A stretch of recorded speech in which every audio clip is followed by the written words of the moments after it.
Shalom. Kita belajar lagi, puji Tuhan kita bisa bertemu lagi di tempat ini. Kita bisa berkumpul bersama-sama lagi. Dan saya percaya ini semua oleh karena kasih karunia Tuhan. Amin. Ini bukan karena kuat hebat kita untuk kita bisa menjangkau teman-teman atau merangkul teman-teman. Tapi ini karena panggilan Tuhan supaya kita bisa berkumpul di dalam kasih karunia. Sehingga masing-masing kita itu bisa merasakan betapa besar kasih Tuhan. Bahwa ternyata Tuhan itu tidak pernah memilih-milih dalam mengasihi. Waktu firman-Nya berkata bahwa karena begitu besar kasih Allah akan dunia ini sehingga Ia mengaruniakan anaknya yang tunggal, itu Dia berbicara kepada seluruh yang ada di bumi. Seluruh yang ada di dunia. Masalahnya adalah saudara dan saya mau sadar atau tidak akan kasih Tuhan. Bagaimana orang itu bisa sadar akan kasih Tuhan kalau tidak ada yang menyadarkan? Sehingga Yesus menjanjikan yang namanya Roh Kudus. Dan saya percaya orang yang penuh dengan Roh Kudus, maka dia akan memiliki hati, memiliki kerinduan untuk menyadarkan sesamanya, supaya orang lain bisa merasakan kasih Tuhan seperti yang dirasakan. Saya merasa bahwa adalah omong kosong jika orang itu berkata, aku mengasihi Tuhan tapi tidak pernah mengasihi sesamanya. Dan tidak pernah merangkul sesamanya. Apalagi waktu orang itu dipandang sebelah mata dan kemudian kita ikut-ikutan memandang sebelah mata. Saya berkata bahwa itu bukan orang yang mengasihi Tuhan. Orang yang mengasihi Tuhan adalah orang yang mampu mengasihi sekalipun orang itu nggak layak dikasihi. Karena seperti kita nggak layak dikasih oleh Tuhan, karena segala dosa kita, tapi Dia memberikan anaknya yang tunggal yaitu Yesus, supaya kita bisa merasakan yang namanya kasih sorga. Dan keselamatan itu bisa kita dapatkan. Itu kenapa Paulus mengatakan bahwa keselamatan yang kita dapatkan bukan karena perbuatan baik kita, tapi karena kasih karunia. Amin. Kita akan sama-sama belajar hari ini. Kita buka Alkitab kita dari Galatia 5. Galatia pasalnya yang kelima. Ayatnya yang ke-7 sampai yang ke-10. Sudah ketemu? Saya akan baca ayat yang ganjil, saudara akan baca ayat yang genap. Begini firman Tuhan, dahulu kamu berlomba dengan baik. Siapakah yang menghalang-halangi kamu sehingga kamu tidak menuruti kebenaran lagi? Ajarkan untuk tidak menurutinya lagi, bukan dari Dia yang mengganggu. Sedikit lagi sudah menghamirkan seluruh adonan. Dalam Tuhan aku yakin tentang kamu, bahwa kamu tidak mempunyai pendirian lain daripada pendirian ini. Tetapi barang siapa yang mengacaukan kamu, ia akan menanggung hukumannya, siapapun juga dia. Amin. Amin. Ayat ini berbicara tentang bagaimana orang sudah di dalam Tuhan, yaitu jemaat Galatia pada waktu itu. Kemudian ada begitu banyak tawaran, ada begitu banyak pengajaran, ada begitu banyak penyesatan yang terjadi. Sehingga dilihat oleh Paulus bahwa jemaat di Galatia mulai goyah imannya.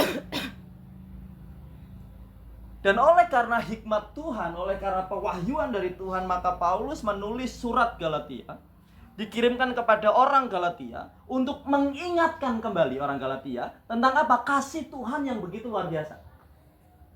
Saya percaya bahwa kita yang lahir Kristen, kita yang lahir sebagai orang Katolik mungkin yang ada, kita yang lahir dari orang percaya Yesus, saya percaya dari kecil kita diajar, diberitahu bahwa kasih Tuhan itu besar bagi kita. Saya percaya bahwa kita sering mendengar cerita bagaimana Yesus mati di salib hanya untuk kita. Pertanyaan saya adalah, seberapa layak saudara dan saya sehingga Yesus harus mati di kayu salib hanya untuk kita? Apa yang membuat kita layak untuk itu? Saya rasa kita semua nggak layak. Coba kalau kita mengingat segala perbuatan kita sehari-hari, perbuatan apa yang layak untuk menjadi alasan Yesus harus berkorban buat saudara dan saya?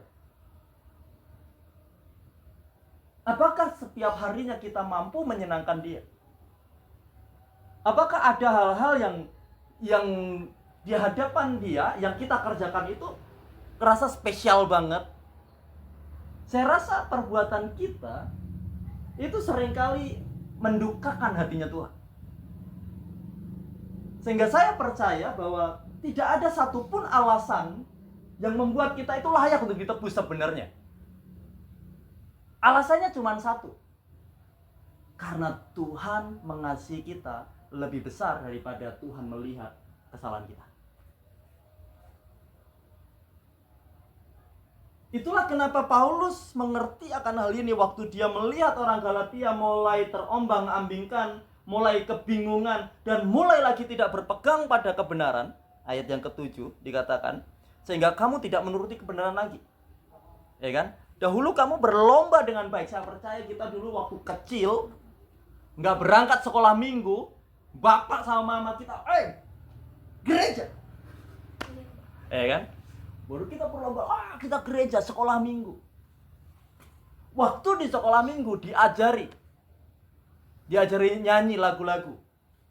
Itu semangat sekali, nggak ada anak sekolah minggu nggak semangat. Ya kan? Waktu nyanyi, panjang tangan, nggak tahu kalau di Jawa ada lagu itu. Kalau di sini ada nggak? Namanya pencuri gitu ya. Ada ya.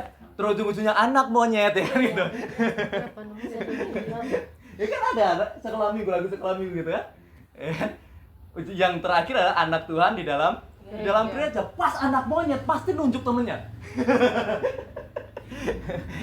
Itu keusilan anak sekolah minggu. Dengan semangatnya dia waktu bergereja menyanyikan lagu-lagu rohani dengan lagu yang sukacita, bersorak-sorai, menari-nari. Tapi kemudian semakin bertambah usia, semakin bertambah dewasa, di gereja mulai ogah-ogahan, mulai malas. Nyanyi lagunya semangat, tidak ada semangat sama sekali. Contohnya lagu yang tadi misalnya, hari ini ku rasa bahagia. Bahagia itu seperti apa sih? Nah, ini udah mulai bahagia, senyum-senyum semua kan? Tapi tadi waktu nyanyi, di sini nggak ada, di tempat lain. Di tempat lain. Saya salah ngomong. Di tempat lain biasanya waktu orang nyanyi lagu ini, itu begini. Hari ini ku rasa bahagia. Bahagia dari mana? Dilihat dari muka aja nggak ada bahagia-bahagianya. Ya kan? Jadi sedang belajar berdusta di hadapan Tuhan. Ngomong hari ini kurasa bahagia, tapi sebenarnya kesal, sebel, marah, emosi, dan lain-lain. Baru ngapain nyanyi hari ini kurasa bahagia?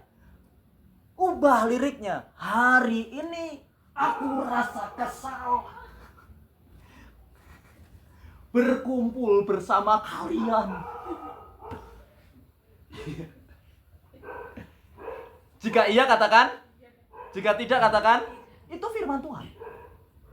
Tapi seringkali semakin bertambahnya usia kita, semakin kita menjadi tua, semakin kita belajar menjadi pendusta. Itu berarti bahwa dulu engkau berlomba-lomba dengan baik, tapi sekarang, kita sedang tidak menuruti kebenaran lagi. Sehingga itulah kenapa mari kita membentuk kembali persekutuan ini dan kita fokuskan kembali di anak-anak muda yang sebenarnya, tapi orang tua boleh ikut. Bukan berarti nggak boleh ikut. Tapi memang fokus pertamanya kita adalah anak-anak muda. Kenapa? Supaya generasi ini dan generasi yang akan datang diingatkan kembali tentang betapa besar kasih Tuhan akan kita.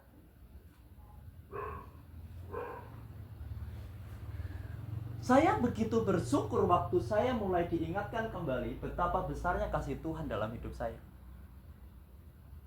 Mungkin sering beberapa orang yang ketemu dengan saya itu mempertanyakan, ini benar-benar hamba Tuhan gak sih? Modelnya kayak gini, ya kan? Enggak meyakinkan. Kupingnya berlubang, kalau diangkat bajunya ada tatonya. Pokoknya nggak ada model-model hamba Tuhan.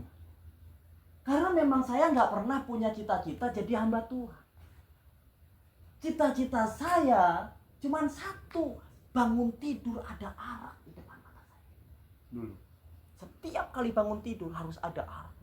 Itu sudah kebahagiaan yang luar biasa, melebihi segala sesuatu. Dulu, waktu pikiran saya belum mengenal kasih Tuhan. Tapi saya sekolah minggunya rajin dulu. Sekolah minggunya rajin. Waktu kelas 2 SMP mulai gak ngerti lagi. Mulai gak paham. Mulai tidak menuruti yang namanya kebenaran. Karena apa? Godaan, rayuan itu semakin banyak. Penawaran demi penawaran dunia makin banyak. Ternyata waktu saya coba cicipi satu kali ngerokok gak enak. Tapi dicicipin lagi tambah enak. Ternyata enak. Nagih. Akhirnya saya lakukan terus. Nyicip anggur merah. Dulu anggur merah zamannya saya masih 7.000 satu botol. Sekarang saya sudah nggak tahu lagi harganya berapa karena sudah nggak pernah beli. Dulu waktu zamannya saya 7.000 satu botol. Nyicip pertama kali nggak enak, teler satu botol bertiga itu. Dulu rumah saya hampir kebakar. Mabuk kok. Kalau mabuk sadar nggak? Ayo, yang minum, yang suka minum. Nggak sadar kan? Saya waktu minum waktu itu nggak sadar, saya baring di kasur sambil ngerokok, rokoknya jatuh, saya nggak ngerti. Kasurnya kebakar gara-gara rokok. Sampai teman saya ikut kebakar lehernya. Ya nggak kerasa. Kerasanya besoknya ini bekas luka bakar di sini. Kasurnya udah habis. Tiang rumah saya, karena rumah saya itu rumah kayu ya kan. Itu tiangnya sebagian sudah kebakar. Tapi yang namanya penawaran dunia, walaupun nggak enak, itu pasti akan disodorkan terus. Dan ujung-ujungnya kita akan merasa enak. Akhirnya terjadilah saya semakin dalam. Saya pernah bersaksi dengan beberapa teman muda di sini. Saya pernah maling, saya pernah nyuri motor, saya pernah apa semua berapa saya kerjakan. Tapi waktu tahun 2013 itu tiba-tiba ada anak SMP menyadarkan saya tentang kasih Tuhan. Dalam kondisi saya yang setengah sekarat di rumah sakit dan kondisi saudara saya yang meninggal di hadapan mata saya gara-gara alkohol, saya disadarkan tentang kasih Tuhan. Anak SMP itu berkata begini, "Mas, bertobat, beri dirimu untuk melayani Tuhan." Cuman kata-kata seperti itu, dan itu mengubahkan hidup saya. Dia tidak berkhotbah dengan saya, dia tidak cerita firman Tuhan sama saya, tidak. Dia tidak banyak kesaksian dengan saya, tidak. Kesaksian apa yang dia mau saksikan sama saya? Saya udah pernah ngalami semua yang dia lewati. Kan dia anak kecil, saya udah lebih dewasa pada waktu itu usianya. Dia cuma berkata, "Beri, Mas, bertobat, beri dirimu untuk melayani Tuhan." Cuman kata-kata itu. Dan itu benar-benar menyentuh hati saya dan membuat saya punya keputusan, mulai hari ini saya akan tinggalkan kehidupan gelap saya. Saya akan tinggalkan minum-minuman, saya akan tinggalkan ganja, saya akan tinggalkan obat-obatan, saya akan tinggalkan semua kecuali rokok. Lu bener, waktu itu saya ngomongnya gitu, kecuali rokok. Tapi ternyata berjalannya waktu, firman Tuhan menyadarkan saya semakin dalam tentang kasih Tuhan. Karena saya belajar membaca firman Tuhan setiap hari tanpa ada yang membimbing. Saya belajar terus, saya baca terus. Akhirnya ada hal-hal yang harus saya tinggalkan dengan kesadaran yang Tuhan berikan dalam diri saya. Bahwa ternyata begitu besar kasih Tuhan akan hidup kita. Sehingga tahun kemarin kita itu tergerak hati membuat kaos. Tahun ini ya, bikin kaos pendosa butuh cinta.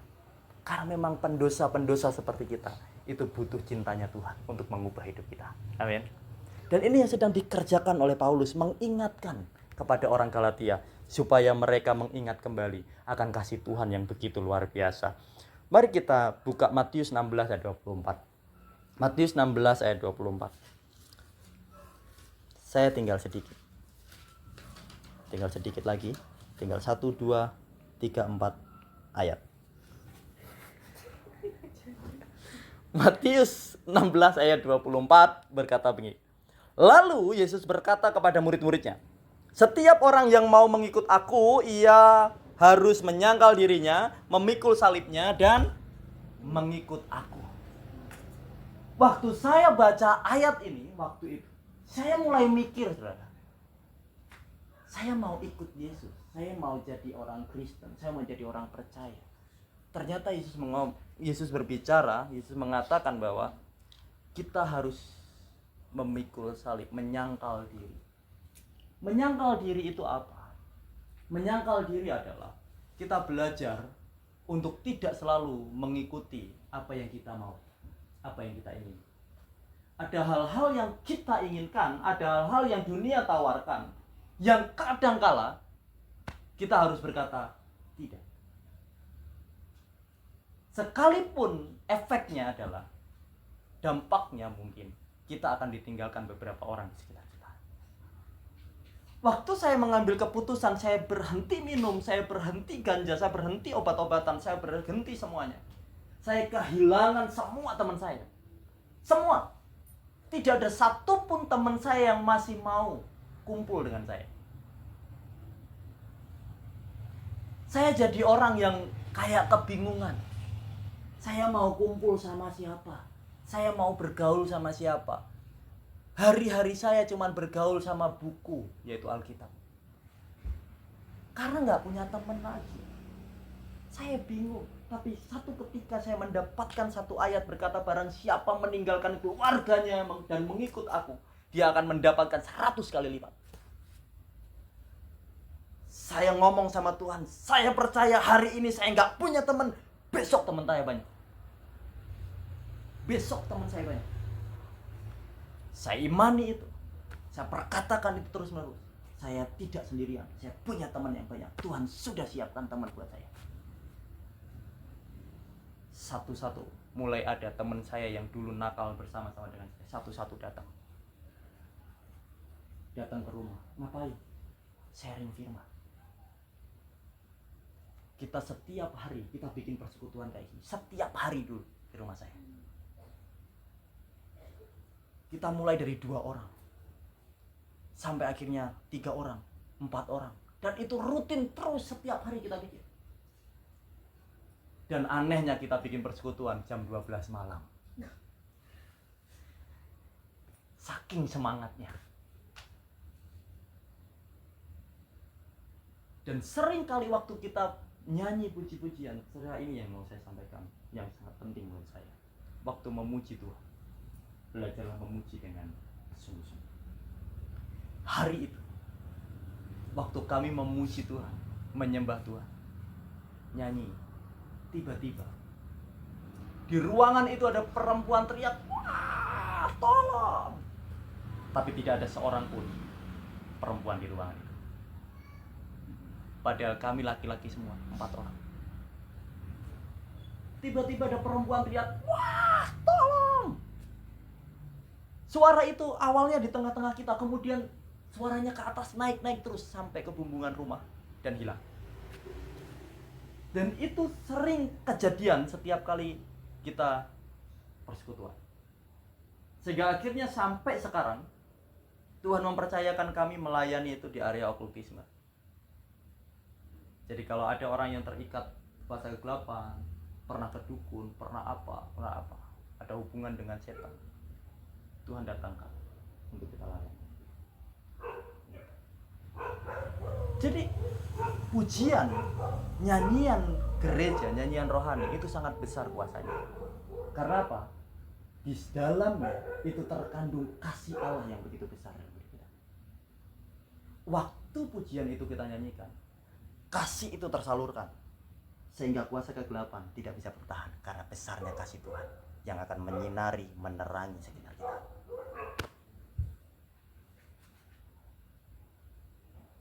Jadi Alkitab mengatakan kita harus belajar menyangkal diri.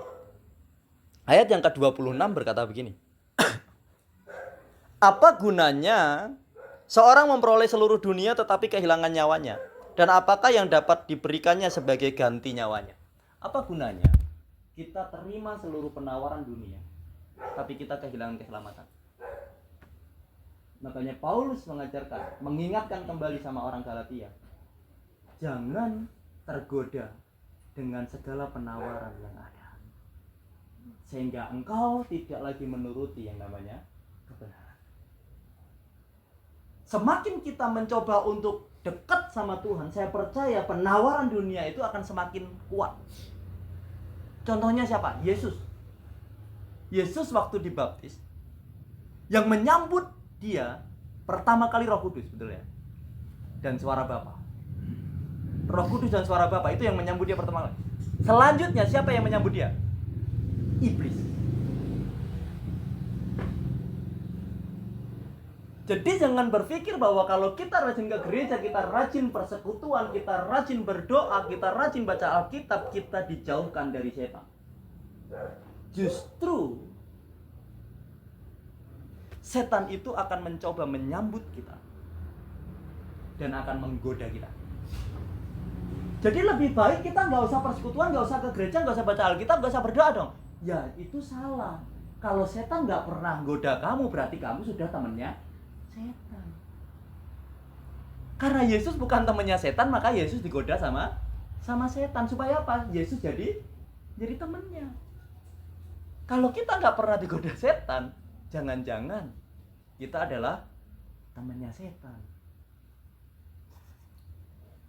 Semakin dekat kita sama Tuhan, semakin setan akan menggoda kita. Semakin dekat kita dalam persekutuan yang ilahi, semakin penawaran dunia itu akan lebih kuat.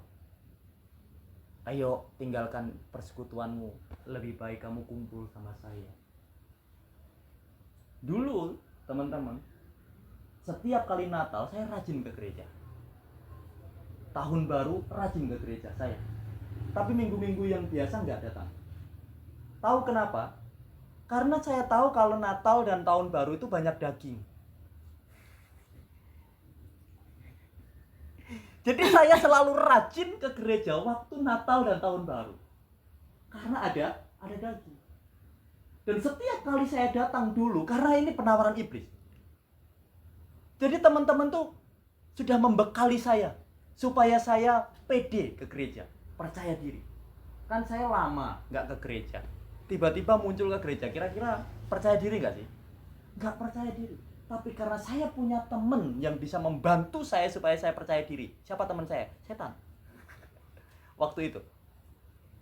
Supaya saya percaya diri, saya harus mencicipi yang namanya sedikit alkohol. Waktu saya datang dalam posisi mabuk, tinggal ambil bagian saya, dagingnya mana?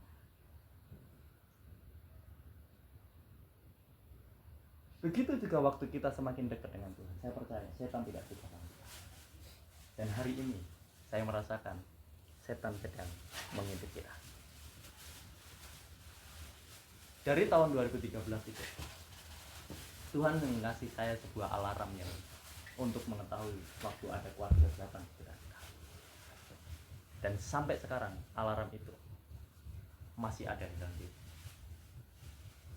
Dan saya percaya setiap kita semakin dekat dengan Tuhan, kita akan semakin peka mana yang terang, mana yang gelap, mana yang dari Tuhan, mana yang dari setan. Karena memang itu yang akan diberikan Tuhan sama saudara dan saya. Hari ini saya mau mengingatkan kembali, buat apa kita menikmati semua kekayaan dunia kalau kita kehilangan keselamatan dari Tuhan? Ini tugas kita bersama, supaya kita saling mengingatkan, saling menasehati, bahwa ternyata Tuhan begitu besar kasih-Nya buat kita. Amin. Saya percaya, seburuk apapun kita kemarin, bahkan mungkin hari ini tidak pernah bisa untuk menentukan masa depan kita. Karena waktu kita sedang mau menyerahkan diri sama dengan Tuhan, ada ayat tadi yang dibaca. Aku akan meninggalkan apa yang di belakangku dan fokus pada apa yang di depan. Yang di depan itu apa? Waktu kita sudah di dalam Tuhan, ada firman Tuhan mengatakan bahwa rancanganku adalah rancangan damai sejahtera. Dan setiap kita, Tuhan itu punya rancangan yang namanya rancangan damai sejahtera. Dan masa depan yang penuh dengan harapan. Sekalipun tadi waktu saya nonton video tadi saya merasa lucu. Ada mahasiswa semester 14. Tapi percayalah kalau dia masuk dalam komunitas bersama dengan Tuhan, tetap ada masa depan yang penuh dengan harapan. Amin. Jadi aman saja. Karena penolong kita adalah Tuhan. Mungkin manusia akan beranggapan bahwa kita sudah menginjak kegagalan, tapi di dalam Tuhan tidak ada kata gagal. Amin. Waktu kita tinggal di dalam Tuhan, semua yang tidak baik di dalam diri kita akan berubah menjadi baik, dan semua yang tidak ada akan menjadi ada. Dan saya percaya itu akan terjadi dalam diri kita semua di tempat ini. Amin. Yang penting satu, kita mulai fokus kepada Tuhan, dan kita mulai mengenal bahwa begitu besar kasih Allah akan kita. Tidak ada kasih yang lebih besar dibandingkan kasih Tuhan dalam hidup kita. Sebesar apapun orang tua kita mengasihi kita, kasih Tuhan jauh lebih besar. Sejauh apapun pacar kita mengasihi kita, yang punya pacar, yang nggak punya pacar, sabar.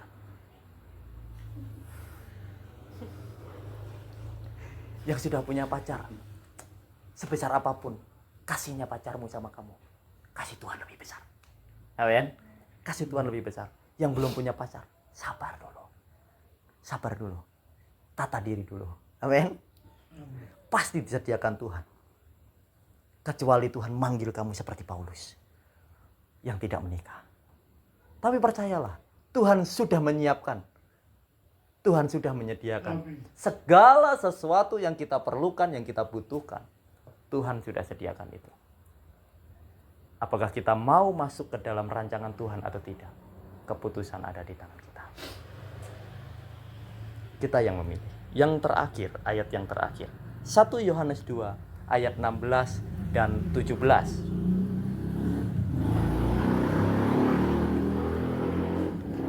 1 Yohanes 2, ayat 16 dan 17 berkata demikian. Sebab semua yang ada di dalam dunia, yaitu keinginan daging dan keinginan mata, serta keangkuhan hidup, bukanlah berasal dari Bapa, melainkan dari dunia. Dan dunia ini sedang lenyap dengan keinginannya, tetapi orang yang melakukan kehendak Allah tetap hidup selama-lamanya. Katakan amin. Nama Tuhan. Alkitab mengatakan bahwa di dalam dunia itu akan dipenuhi yang namanya keinginan daging, keinginan mata, dan keangkuhan hidup. Siapa yang bisa terbebas dari ketiga hal ini? Saya rasa tidak ada. Setiap kita, ibu-ibu, mbak-mbak, rambu, yang sering tergoda matanya waktu ngelihat ada barang bagus. Lihat tas. Lihat tas bagus. Aduh, pengen. Lihat sepatu bagus, pengen. Lihat baju bagus, pengen. Semua serba pengen. Keinginan mata. Keinginan mata. Karena melihat ada yang bagus-bagus. Suami orang lebih ganteng. Pengen berdosa, bertobat. Itu kelewatan.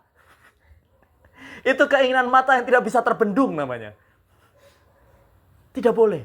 Suami orang biarlah tetap suami orang. Jangan mengingini suami orang.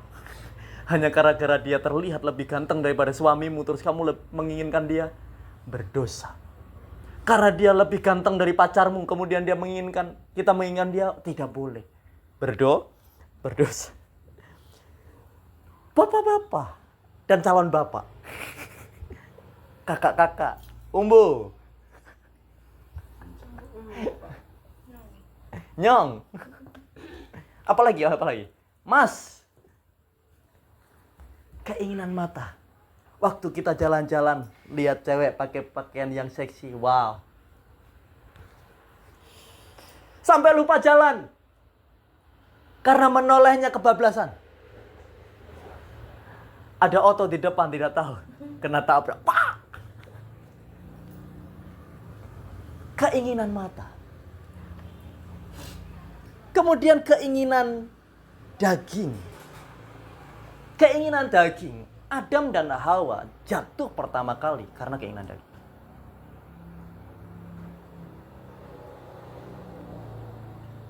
Adam dan Hawa jatuh karena ketiga hal ini sebenarnya. Keinginan daging, mata, dan keangkuhan hidup. Adam dan Hawa sudah diperingatkan bahwa saat engkau memakan buah ini, engkau akan mati. Kita pun sering diingatkan kalau engkau melakukan dosa, engkau jauh dari Tuhan. Karena yang membuat engkau jauh dari Allah itu apa? Segala dosamu. Yang membuat kita kehilangan keselamatan yang sudah Tuhan tetapkan, itu seringkali adalah perbuatan kita yang melupakan Tuhan, yang tidak mau setia dan meninggalkan Tuhan.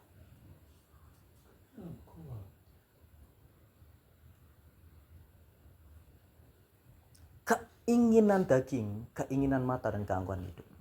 Waktu Adam dan Hawa ketemu sama ular, ular berkata, bukankah semua boleh kamu makan yang ada di taman ini? Hawa berkata, tidak, buah ini tidak boleh makan. Kalau kami makan, kami akan mati. Kemudian setan menggoda lagi. Ular menggoda lagi. Tidak. Sekali-kali kamu tidak akan mati. Tapi kamu akan menjadi seperti Allah yang tahu yang baik dan yang jahat. Kemudian Hawa mulai melihat. Alkitab mencatat buah itu menarik. Apa yang membuat Hawa tertarik dengan buah itu? Matanya. Karena dia melihat buah itu sehingga dia tertarik.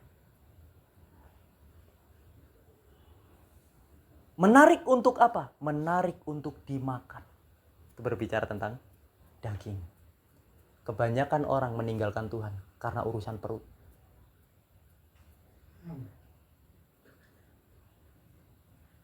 Saya ketemu dengan orang tahun ini kayaknya. Di kapal saya ketemu dengan seorang yang misionaris tapi bukan misionaris Kristen. Dari seberang.